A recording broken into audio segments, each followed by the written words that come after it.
Gonna be the perfect analogy for what it's like for an avoidant type to deal with a relationship, to deal with intimacy, to deal with closeness, to basically challenge their biggest fear, face their biggest fear, being emotional intimacy. Emotional intimacy is the Achilles heels to any avoidant type. And the more you're aware of it, the better it's going to be to create a safe space for them. So imagine you have a bucket of water, they have a bucket of water, but in a relationship, you can only have one bucket of water. So what do? Since you love the avoidant type, you run over to them and you want to make sure that their bucket of water is filled to the brim. Now, what do you think that is going to happen? They can't carry that bucket. They can't put their hand to it without completely letting it run over. They can't carry it, it's too heavy, and they're gonna spill water, and that fear, that idea of spilling water is what scares them the most. Because that water in that bucket represents emotional intimacy. So, all of us that have never had a relationship with an avoidant type or rarely have been with an avoidant type, you come ill prepared, you come blindfolded. And you treat a person just like any other person. A person that is healthy, a person that is on par with their mental health, a person that doesn't have any personality disorder. But avoidant types, they have issues. It's not their fault. You shouldn't judge them and you shouldn't hate them for that reason. Because that stems from childhood trauma where they got their first bucket of water. So imagine you see that they have an empty bucket of water and they don't dare to tell you how to love them, how much you're allowed to love them, how close you can get, how much you can get back. They don't tell you, there are no rules. They don't act like that. They're very introverted in that aspect. They will observe, they will analyze, they will take it all in, but they will not tell you what to do and not to do on that level. Why? Because thinking about it and feeling it, being overwhelmed by it, being engulfed by it, that is a fearful thought. That's something to stay away from. So you see an empty bucket, you think, okay, this avoidant type is love craved, it's starving. That person needs my love. So you put water in the bucket and you put water in the bucket, you let it just go. You just fill it and let it overrun. You do anything you can just to get that bucket full to make sure they have enough love, that they know what it is to be loved. But what is going to happen is the opposite that you might have ever expected in the entirety of your life and this relationship.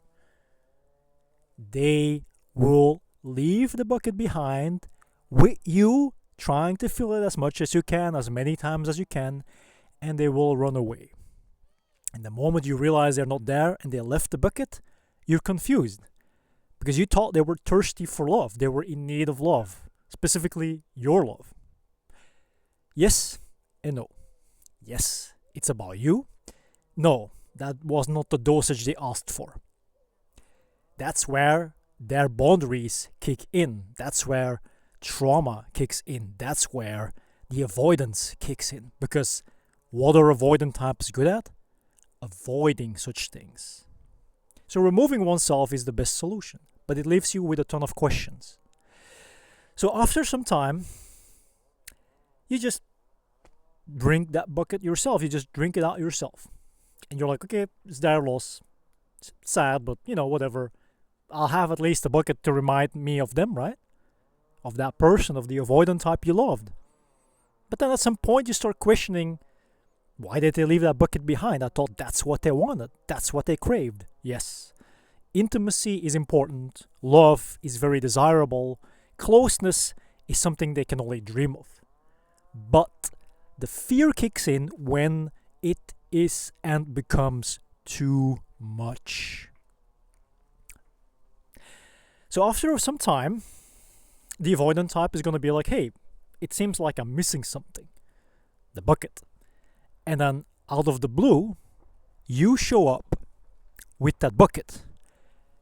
Now, what do you think that is going to happen the first instance? They are going to be afraid when seeing you that bucket is still going to be overflowing, that is going to be filled to the brim, that it's just going to be the same as how they left it behind. Now, the challenge and the trick and the discipline you need to show up with an empty bucket takes a lot of courage, because the temptation to love and to embrace is big. But giving them their space and giving them their time and giving them exactly the dosage they need, that's even more important and bigger. So once you show up with an empty bucket and you only have a little bit of water that you can just put your fingers into the bucket and touch it and play around with it, that's when they're going to be surprised. They're going to be like, this is not what I expected. This is different. I can handle it. The water is not going to spill.